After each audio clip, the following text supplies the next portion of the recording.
The following is a special presentation of Tony Kurre Radio. No ifs, ands, or buts. This is our divorce attorney show. I guess we call that.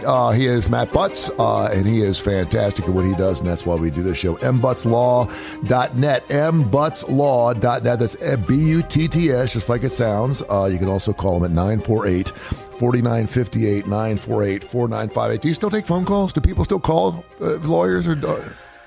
I mean, they do. I don't give up my cell phone number. They call the office and schedule a call with me. There's just, it's so much going on at one time. I just can't take calls all the time. Do you ever give out your cell phone number? I do some, not often. It's got to be when I'm working with children, I'll generally give them my cell phone number if I'm working as a guardian ad litem. And maybe some close friends, but not really. All right. You wanted to give a shout out to somebody this morning? I do. So I was in family court this morning and I saw Clint Hopkins. He's a security guard there. And I have known Clint forever. And when I started working as a judicial assistant in divorce court, he was over there. So we just got to be friends, and he's a really cool guy. Said he listens to the show, really loves it. So I appreciate it, Clint. Great. And you also, this is your show. I come with some ideas, but whatever you want to talk about, because you're the man, and you want to bring some guests on, and you've got several guests that are going to be coming onto the show over the next couple of weeks, so we're looking forward to that as well. So whatever you want to do, man, it's going to be great.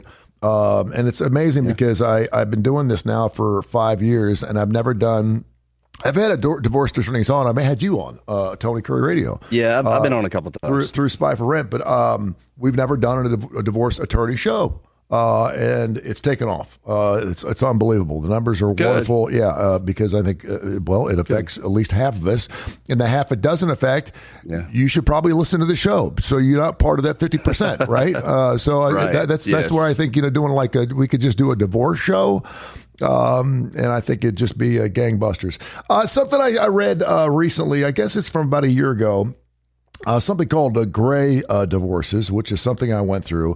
Back in 1990, 8.7% of all divorces were of people past the age of 50. That number has grown to 36% in 2019 and now 39% in 2024. That is a huge jump, 8.7% to 39%. And again, it's been 36 years. 1990 seems like it's not that long ago. It's been 36 years. Why do you think that is? Well, I mean, look, you have people who stay together for a very, very, very long time, and you've got boomers who still hold on to a lot of a really good tradition and things like that. And you stay together, if not for the kids, then for the church, a whole list of reasons to stay together. Yeah, but why now? I mean, in 1990, less than 10% of those divorces, people were staying together. They were getting divorced. I'm assuming they were getting divorced a lot earlier. So I guess you could look at this as a good thing, right? If people are getting divorced in their 50s, that means they're getting married much later, which people are, or we're staying together a lot longer, and we're finally just getting tired of people. I've seen some divorces where people were married 20, 30, 40 years and then got divorced and just said, I can't do it anymore.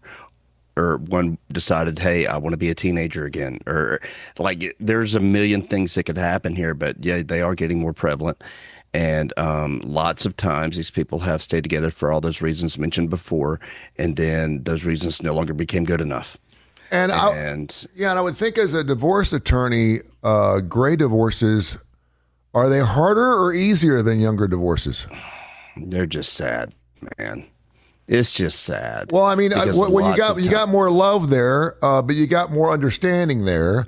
Perhaps you've had more time and more property there. Yeah, exactly. That's what I was going to say. You've got more assets there because you've been together for 25 years. I'm one of those. I didn't get divorced till I was in my 50s, and so I certainly understand where that goes. And I would assume, I guess, it used to be the 7-year itch. Now I guess it's the 16 to 17 to 18-year itch. It seems like when most people, and that maybe because they want to wait till the kids are old enough that they can understand. Maybe they're flying the coop, and so it's just him and her, and maybe they're like, hey, listen, we've done a great job of raising these kids. I hate you, now get out of here. Could be a little bit of that, and we also talked about this on the show last week. And by the way, info@TonyCurryRadio.net, info@TonyCurryRadio.net. If you have any email questions, we talked about. For a typical male, he will tell you, you get married, he runs the show, he's the breadwinner, she stays home, does a fantastic job taking care of the kids, and all of a sudden the kids get old enough to be sufficient, they move out, and all of a sudden she decides she wants to start a new life. And you're like, what? And she's like, yeah, I want to go to work, I want to start a business.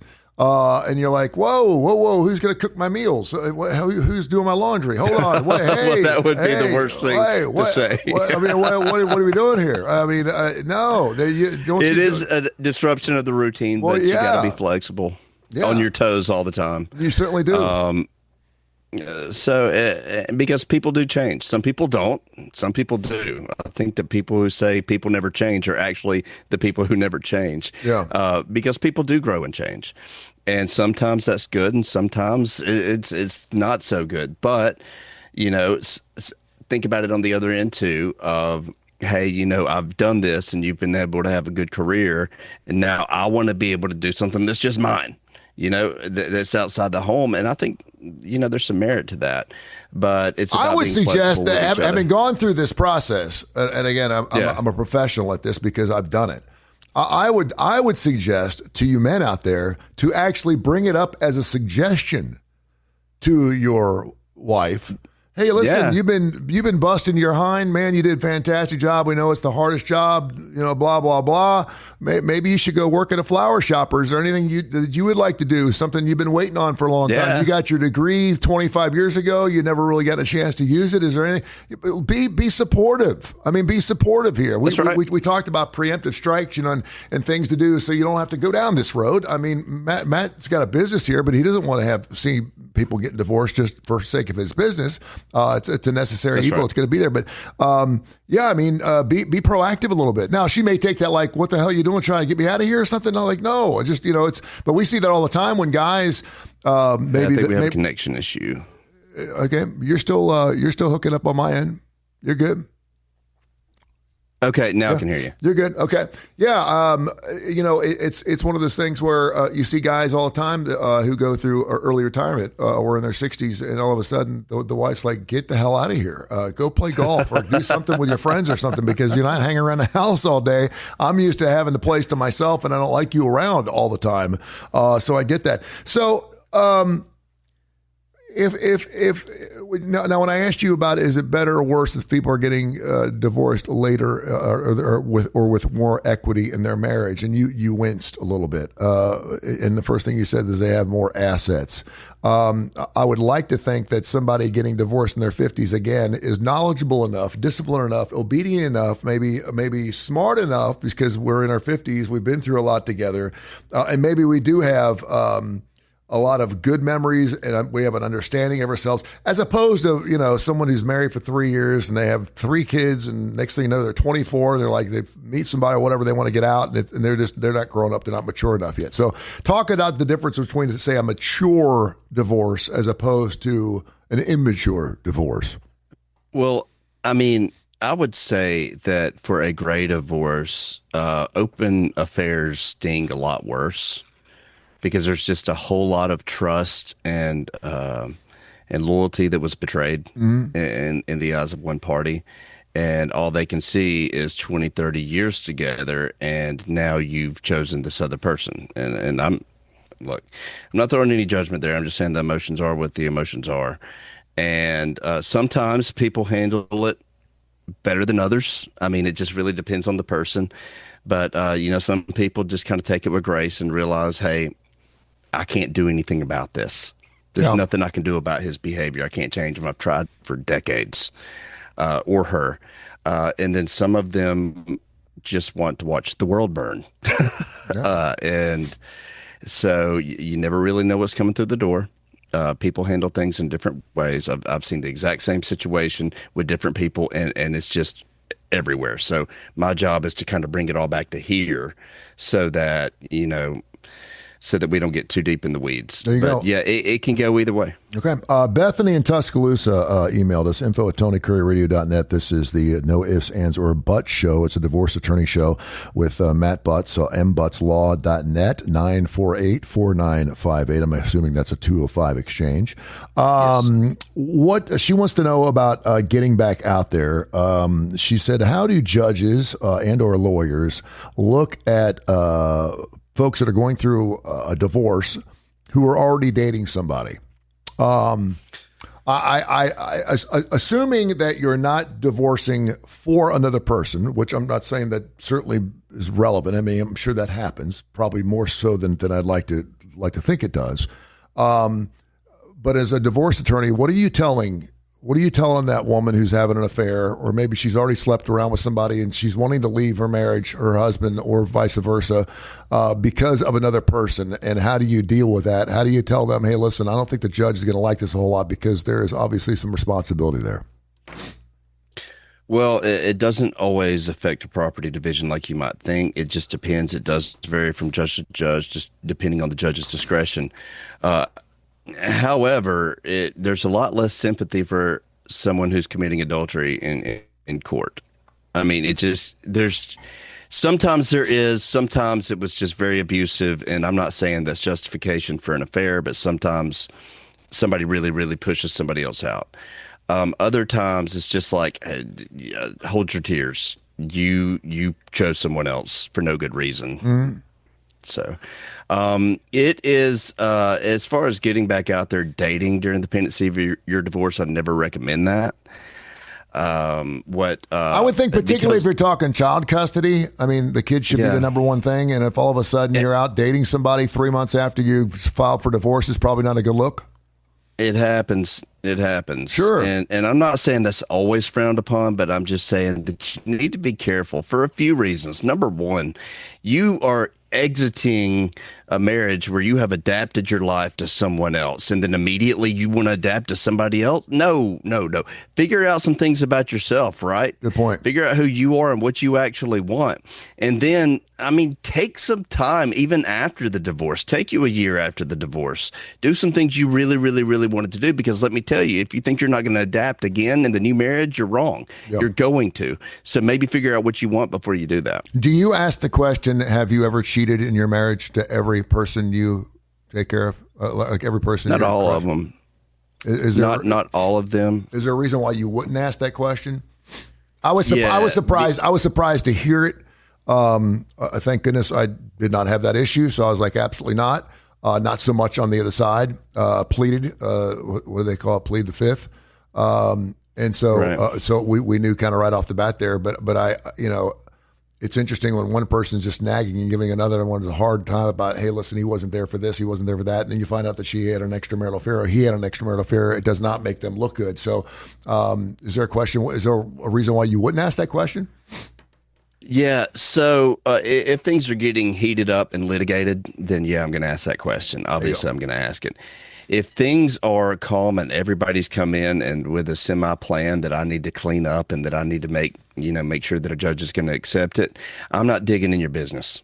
Okay. It's truly your business. Your business is on the table here in as much as the case becomes litigated. I love that. Listen, I know some divorce attorneys. I've had a wonderful relationship with you already. We get along great. We go out and have lunch and dinner.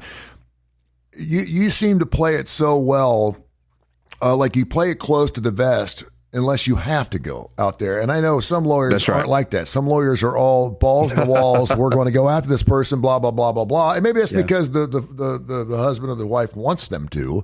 But for the most part, I've always just wanted to be amicable.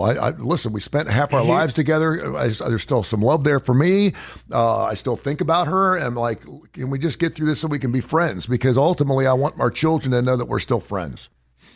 Here's the thing. It doesn't always have to be a fight, even when bad things happen. Think about it this way. I rarely, I don't know if I've ever pled adultery in a complaint for divorce, because I still believe that the fact that adultery happened and we can prove it is leverage in the settlement to get a better settlement. Yep. Right. But if I just throw it out there, I've shot my shot and I've already said it. I would rather play it close to the vest and see if that helps in settlement negotiations. And if not, all right, let's go.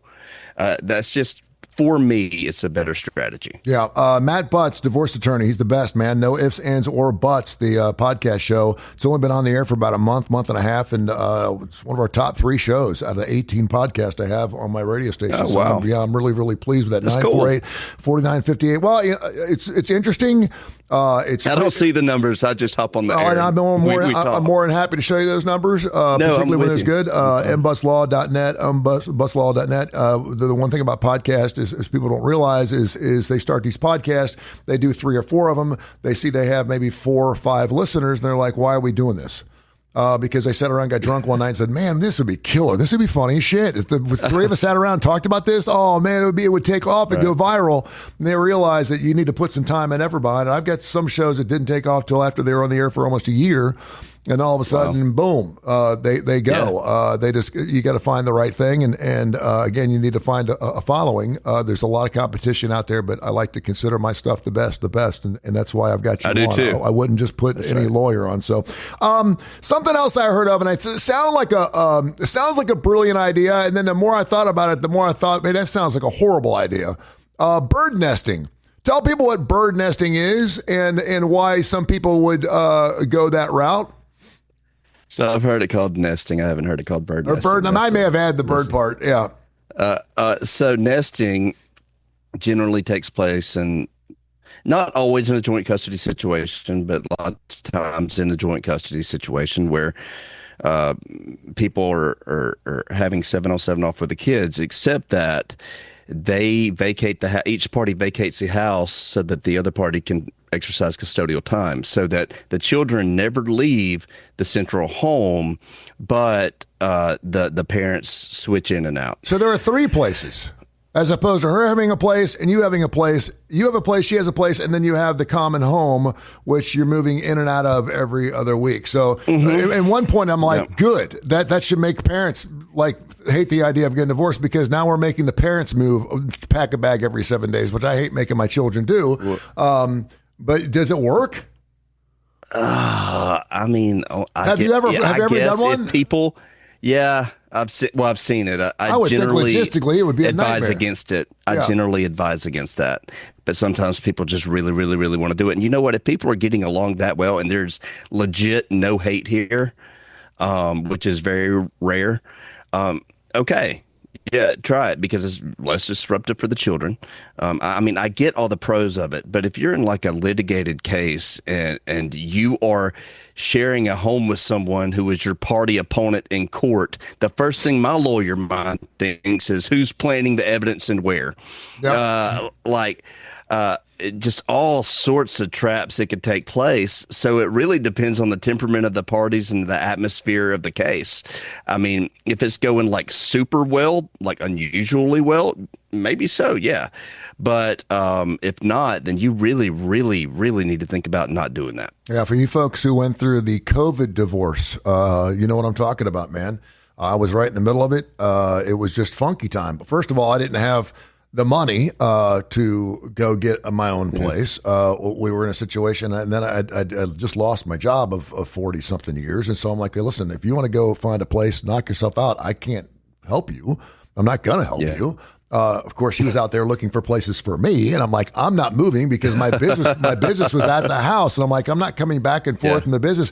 And she's like, well, certainly not staying together through this, are we? And I said, we're not staying together, but you're going to be at one end and I'm going to be the other, because I mean, we have to get through this. I mean, unless someone's hitting the lottery here, I think that's going to be something. So, not a good idea to do the nesting thing. Has there most of the time have psychologists come out? Is it truly beneficial for the children to have one place? And what does it do when you give the children that kind of power? I would think that they're already feeling responsibility in what's happening, and all of a sudden you're adapting your entire life around them, which is a good thing. I mean, it's about the kids, right? But it's also, I would think that the kids would probably, depending on their age, would probably feel like there's an extra amount of oomph there that they have to kind of pull off. Oh my gosh, when I were staying in the same house and mom and dad have to go back and forth.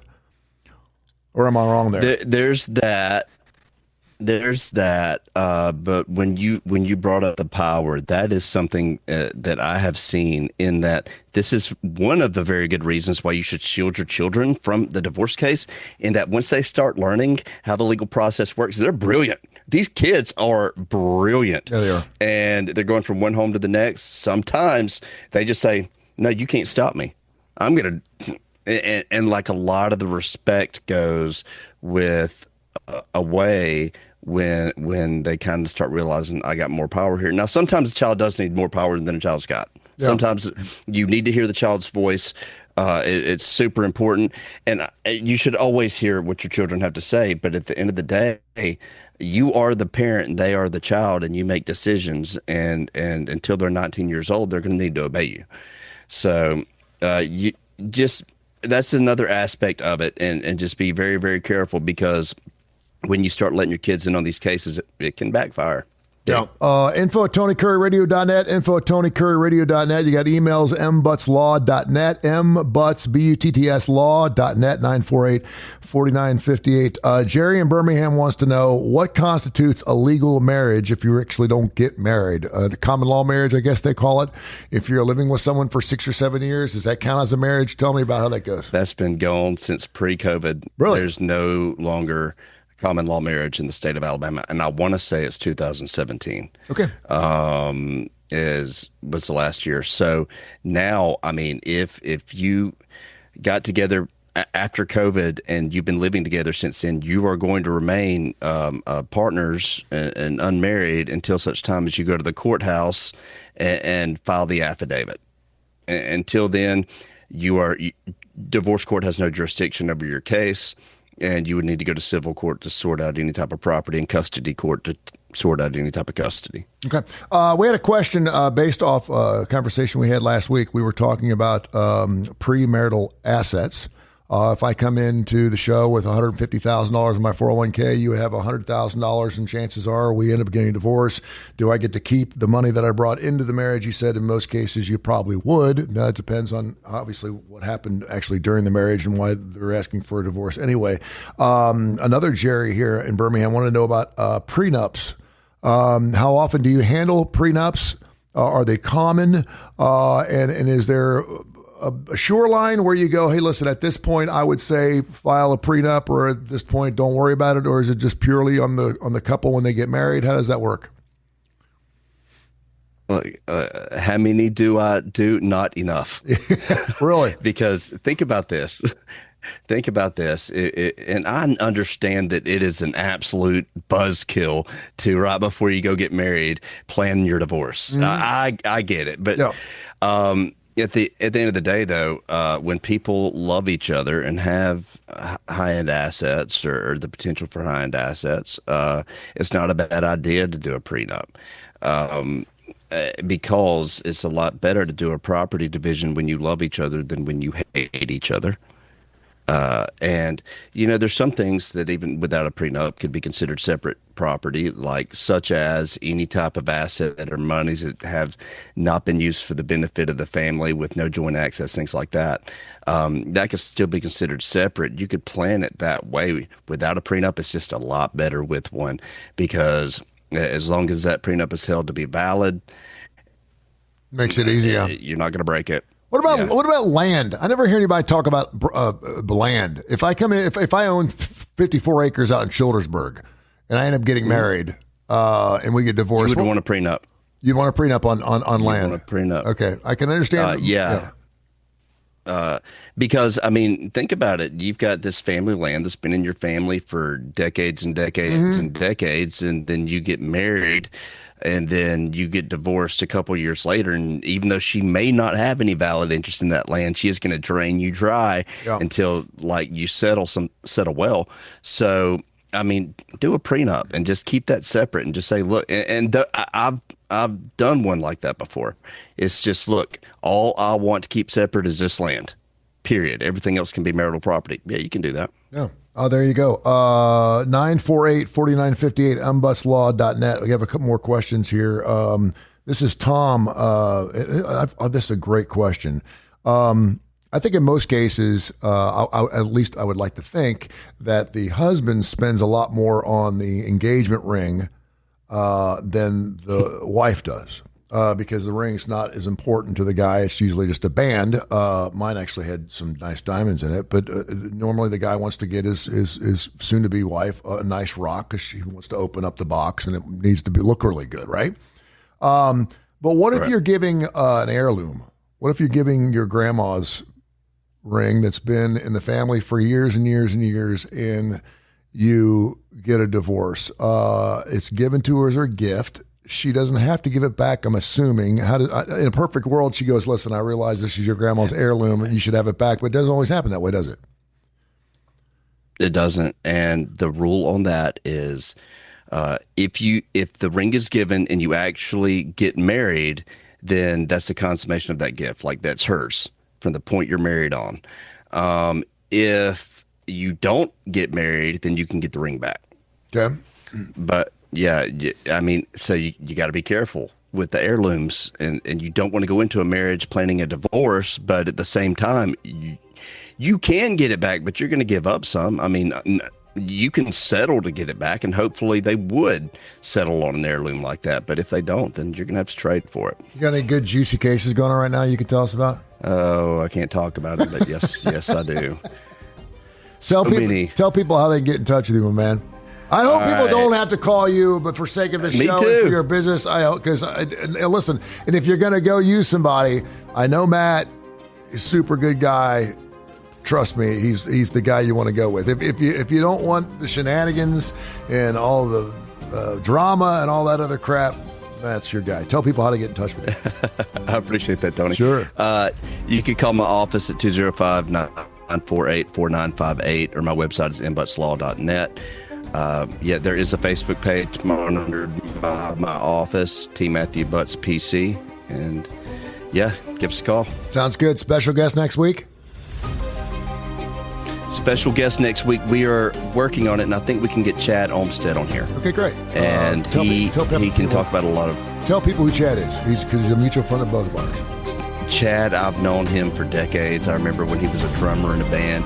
And he's gone through some issues you have, and he can come in and really, really give a good perspective on addiction and how to make it to the other side. Super good guy.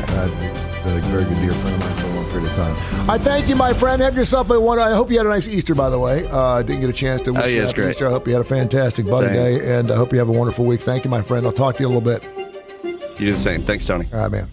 This has been a special presentation of Tony Curry Radio.